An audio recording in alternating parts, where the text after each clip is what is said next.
I have some great HOA stories for you today, and you're going to love that title story too. Here's our first one. I think my HOA is discriminating against me because I'm Jewish, posted by Throwaway 27409. For the most part, I actually have no real problems with my HOA. We pay our dues every month and for the most part keep to ourselves. But somehow, over the span of 3 days, things have escalated to such a degree without our knowledge. It all started last December when we were left a nasty note from an anonymous but concerned neighbor because of the religious propaganda in our window. It was a menorah. I was a bit taken aback because I've seen ornaments and those window sticky things saying things like Happy Kwanzaa, Merry Christmas, and so on.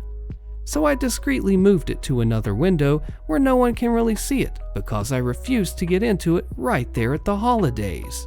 Over the past few months, we'll eventually get notices from the HOA citing that we recently received a complaint that you walk too loud, your TV was too loud between the hours of 2 and 4, when neither myself nor my spouse were home. You make too much noise when you're in your kitchen. Nothing major, and we've never been fined, so my spouse and I really just ignore it. We get that maybe the HOA is just trying to appease them. On Friday, we received a notice from the HOA that we were being fined for having more than 2 dogs. We don't have more than 2 dogs. We have exactly 2 dogs, and this morning we woke up to a freaking swastika taped to our door with this concerned neighbor concerned about our well-being and felt like maybe we should move. I wish I could tell you that we were joking, and this is just something with a horrible but funny pun. But my wife is terrified and angry all at once, and we can't help but feel like maybe someone in our unit is trying to pit the HOA against us. Where can we go from here? Should we get a lawyer? Should we write our concern to the HOA? We'd just like some advice on how to handle this. Holy crap, I wasn't expecting this type of response, but thank you for taking the advice. We logged in today after taking a day to ourselves just to get out of the house and get my wife calmed down. We'll definitely be talking to a lawyer today. As for security cameras, this is out of the question. We live on the 2nd story of a condo. Our door is on the interior of the building and you have to have a key to get into the main building. So we are 99.9% sure that it's someone in our building. But we can't install the security cameras without prior consent of the HOA, and I'm pretty sure that they're going to say no. But I'll ask anyway. I've also notified the HOA and they're looking into it. Overall, I have no real problem with my HOA. They keep our lawns looking great and they do a good job of keeping the buildings kept well. But I'm still wary. We have 3 board members in our building. We called the police and we're meeting with a detective later this afternoon since we don't feel physically threatened. For those of you wondering, we live in North Carolina and considering moving elsewhere after all this is over with. The detective just left, at least something has been filed. The board member from the HOA came over and wants to get all of this sorted out and is sure it's just a misunderstanding. Meeting with a few lawyers tomorrow. Since all of this has been done anonymously, I'm wondering if anything will actually come of this. I do wish we got an update from OP at this point because this is a crazy messed up situation, don't you agree? Terrible HOA Karen story time. So yeah, it's been storming since late last night, and the pouring rain has been on and off since.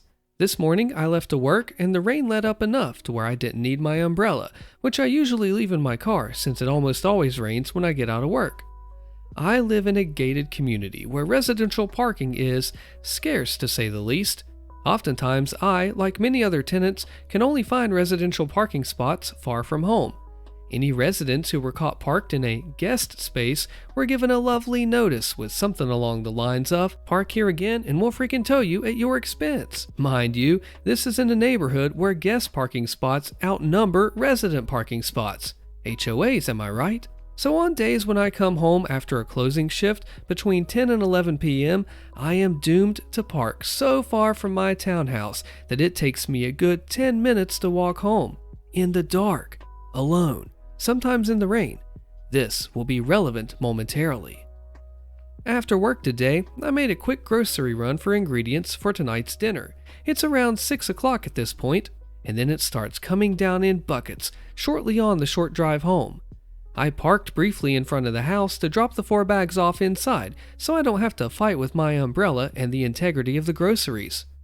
Once that was done, I began my main quest for parking. Luck was sadly not on my side, but I figured I'd look for a vacant spot tomorrow morning when it wasn't a downpour.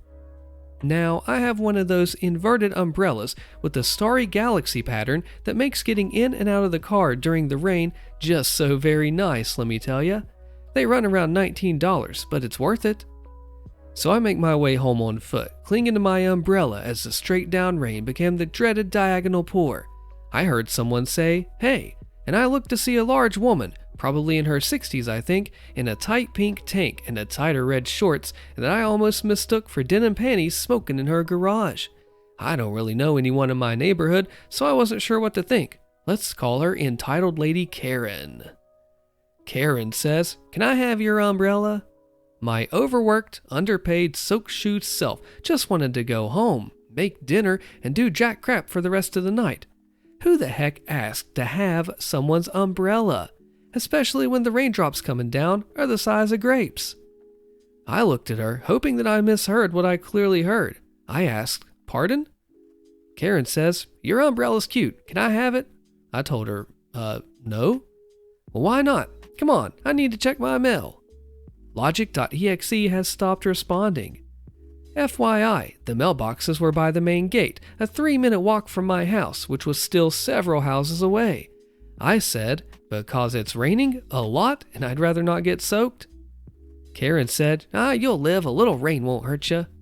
Says the woman standing in her dry garage, safe. To which I reply, "Then you'll be fine getting your mail." I tried so hard not to laugh at her version of the surprised Pikachu face that everyone keeps memeing about, and so happy I finally got to see it in action. She scoffed and threw excuses like her hair, her makeup, whatever getting ruined. This coming from a woman who looks like she just got out of bed with no makeup, while I, a woman wearing modest makeup and have my raincoat hood protecting my humidity curled hair, am astonished to meet a wild Karen outside of my place of work. What a time to be alive. When she was done squawking or talking, I don't know, her voice was audible sandpaper, I decided that I was no longer amused and I went home. After a few seconds, I looked back and she was standing on the sidewalk with her now soaked cigarette. I was disappointed that she didn't start melting, yelling, "Oh, what a world." My vindictive butt shouted back at her, "Guess you can get your mail now."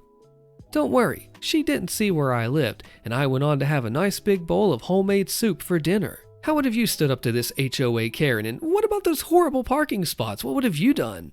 Kevin violates parole, posted by Strong Bad Jr.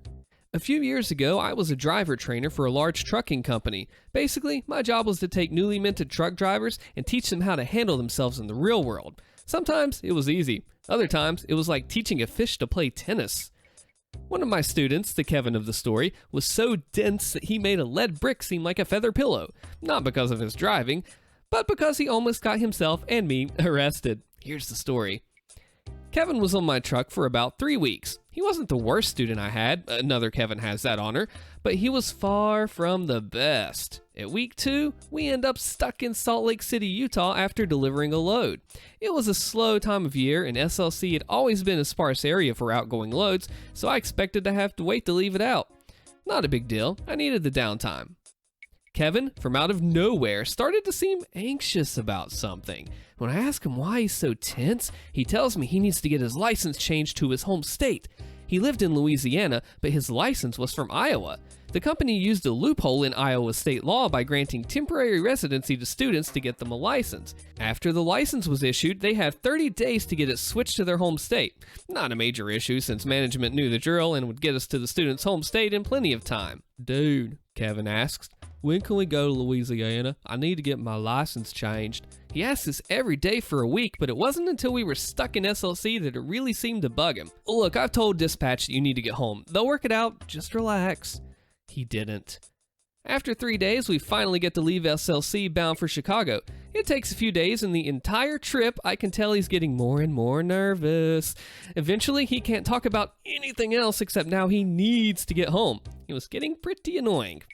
We make our delivery in Chicago and get another going to Laredo, Texas. Normally, we would have gone through Houston, Texas, but this happened during the massive floods, and I knew going that way would be a bad idea. Fortunately, I had found a way that would avoid the flooding and get Kevin to his hometown. Better still, we would have enough time for him to get a ride to the DMV, get his license changed, and still make delivery in plenty of time. Win, win, win. And Kevin finally seemed relieved. We get to Kevin's hometown on a Sunday afternoon, and as he gets ready to leave, I tell him, first thing in the morning, get your butt to the DMV, get your license taken care of, and get back here pronto so we can get going. He says, okay, and leaves with his girlfriend while I enjoy some time to myself. The next morning, I give Kevin until 10 a.m. before I start getting impatient. I texted him asking where he was and got no reply. I text again and no answer. I call, no answer. I tell dispatch, who's asking me when we'll get moving, that Kevin's disappeared. He was supposed to get his license changed over, but I haven't heard from him all day. Dispatch tries to call him, and they don't have any better luck. Apparently, Kevin has disappeared. By late afternoon, I start getting the feeling like this little crap has bailed on me, and I wasted my time. I mean, this was a common occurrence for new drivers. I tell dispatch that I'll give him until the morning to reach out. If he doesn't, I'll continue on to Laredo on my own. There was still plenty of time, and dispatch agreed. Morning came, and Kevin was still AWOL, and I was out of patience. I send him one more text telling him I'm leaving without him and head out. I drive for several hours before taking a mandatory break and check my messages. To my surprise, Kevin reached out. Hey man, my PO found out I took a job driving, and she was ticked that I left Louisiana. She told me to get back as soon as possible, or else she would have me listed as a fugitive. I called her yesterday on Monday, but she's out of town, and she told me to wait till she gets back on Wednesday. I'm completely shocked. PO, as in parole officer? Kevin, are you telling me that you're on parole and you're leaving the state without permission? Yeah, I was in jail for selling dope. I got parole for 2 years. I didn't think it'd be a big deal since I was working. Dude, you violated your parole. You'll be lucky if you don't end up back in jail. Well, my PO says she wants to talk about it Wednesday. Yeah, I imagine so. Look, you better get in touch with dispatch and let him know so we can work something out. I end the conversation and continue to Laredo. I deliver the load and pick up another, headed to Atlanta, Georgia. Thursday, I call Kevin to find out what the deal was. He tells me that his PO gave him the okay to keep working. I assume you have some kind of official document that says that, I tell him. No, she didn't give me one. Then you better get one, because there is no way in heck that I'm leaving the state with you unless I have something from the state saying it's okay. Why? Because, dummy, if I carry you across the state lines knowing that you're violating parole, that makes me an accessory to a felony. I'm not going to jail for your stupidity. Oh, okay, I'll ask her. I tell Kevin when and where to meet me. I tell him that if he disappears again, I'm not coming back to get him. He says he understands. I get to the location when I said I would, and he's nowhere to be seen. I text, no answer. By this point, my patience for this clown is completely gone. I tell dispatch I don't trust this guy's word, and I'm not taking a chance on him lying to me. I leave out again and head for Atlanta. Kevin does reach out 6 hours later and wants to know if I'll come back for him. I tell him that he's lied 3 times and acted so shady that I can't trust him to do the right thing. If he wants to finish his training, he can sort something out with management, but there's not a chance in heck that he will see me again. Fast forward a few months. I found out from dispatch that Kevin's PO had not given him permission to leave the state again. Apparently, I made the right call by leaving him there. Fortunately, they weren't interested in prosecuting me. I have no idea what happened to Kevin, but I imagine he did something else that was stupid and landed back in prison. As for me, I took a break from training after that whole debacle. My roommate was a Kevin, posted by Nako Mifaro. Many years ago, I had a roommate. We shared a house for only 6 months, but with the Kevin, 6 months can be a lifetime. These are some of the things he did.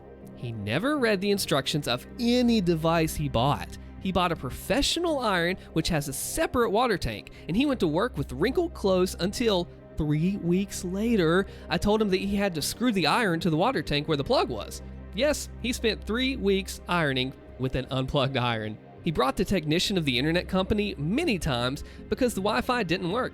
Every time his dog had eaten the antenna, and he refused to discipline or protect it. The dang dog ate the plug 3 more times in addition to my computer charger, 2 lenses, 2 TV controls, and a car seat. He only took him to train when his girlfriend forced him. The car was his. He spent hours watching online videos of do-it-yourself, and then he felt unable to disassemble the carburetor from his car to clean it. He still doesn't understand why I removed the car keys when he showed me the parts that were left after reassembly. He tried to sharpen the kitchen knives with a radial, and he only managed to run out of fingerprints on 2 fingers and break 2 of my best knives. I'm actually a chef. He got angry because I insisted on disconnecting the electric power when he tried to change the kitchen sockets because he couldn't see what he was doing. My answer was, change them in the morning, idiot. We had noisy neighbors for a while, and their solution was to buy a horn, very loud, and spend the night playing it. The rest of the neighbors called the police. They still don't understand why they fined him for repeatedly honking at 3 in the morning. A classic. He burned 2 microwaves trying to soften the butter without taking it out of the package. He insisted on cleaning everything with pure bleach and then threw liters of air freshener without opening the windows so that no dirt entered. And all his pants had faded marks of his hands on the back. He had trouble getting up in the morning. He was playing online at night and working early in the morning. Terrible combination. So he bought an alarm clock that sounded like the song of a rooster. The neighbors called the police again. The only one on the street who didn't wake up was him. I never told him, but I threw it out the window. He never understood the difference between dishwashing machine soap and soap to wash dishes by hand, even after flooding the kitchen twice. At Christmas, he put a box of champagne bottles in the freezer after telling him 2 different people why this wasn't a good idea, and of course, he forgot where he stored them. Can you see where this ends, right? Someone tried to open his car, and instead of calling the police or storing the car in the garage, he spent a week sleeping in the car, in the street, in the middle of winter. He caught a big cold, and can you guess what? The neighbors called the police again. He made a barbecue on the balcony of the 2nd floor, which was 1.5 meters by 1.5 meters, when we had a backyard and a large terrace in the front. When I asked him, his answer was, from the balcony I can see all the guests. And he almost set the house on fire, idiot. He thought that everything on the internet was true. And he told me about the internet police. What is that? Monitoring and arresting everyone who cheated on the internet. Where he got that idea about the internet police is a complete mystery to me.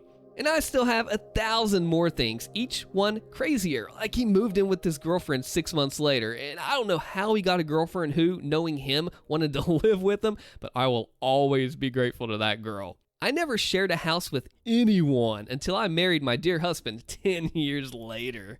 Kevin doesn't know what mold is, posted by Kentucky Fried Soy. My brother, the Kevin in this story, has never been the sharpest tool in the shed. He believes that dolphins cause cancer, but we aren't here to discuss that. One day, Kevin was eating a croissant and asking when we got blue cheese croissants. He was saying how delicious they were and when was the soonest we would have more. This was odd because the last time we bought croissants was weeks ago. I saw him holding a croissant that was covered in blue mold and just happily munching away at it. I told him that it was moldy and not safe to eat, but he insisted it was fine because it all tastes good to me. I threw out all the rest when he wasn't looking, so he couldn't eat any more blue cheese croissants. Oh, y'all want to know about the dolphins? Okay, so about 5 or 6 years ago, Kevin was a young adolescent. We still had some hope his brain would develop further. He's very curious and loves to ask questions, so I was explaining how electromagnetic waves work in simple terms, and that electromagnetic waves with really high frequencies can cause cancer. He looks shocked and asks, wait, does that mean that dolphins cause cancer? I had to keep questioning Kevin to figure out how on earth he came up with this conclusion. He thought that 1, electromagnetic waves and the waves in the ocean are the same, and 2, that all waves in the ocean are created by the movements of dolphins. Thus, he concluded, dolphins cause cancer. Dullest knife in the drawer, posted by Curious Cat 0070. I was visiting an associated section in our organization and knew the people in that section, at least in passing. As I walked by his desk, the admin assistant asked me, "Hey OP, what work status is Jenny on? I'm trying to do the time cards." Hey man, I really have no idea. I don't work down here." "Well, I really need to know what status she's on because we're closing out the work week." Look, I'd love to tell you, but I work upstairs, not down here." "But what's her work status? I'm trying to finish the time cards." You know, that's a great question for someone who actually works down here. "But I need to know her work status. Can you tell me that?" "I could tell you the airspeed velocity of an unladen swallow, but I have no idea what her work status is because I don't work down here." It's a Monty Python reference. "Huh? Oh, so what's her work status?" "You know, I think we're just going to have to chalk that up as one of the great mysteries of the universe," I said, and then broke eye contact and walked away. The HOA demands that I follow their rules, but I'm not even in the HOA. Click the video on your screen so you don't miss the fallout of this one, and I will see you there.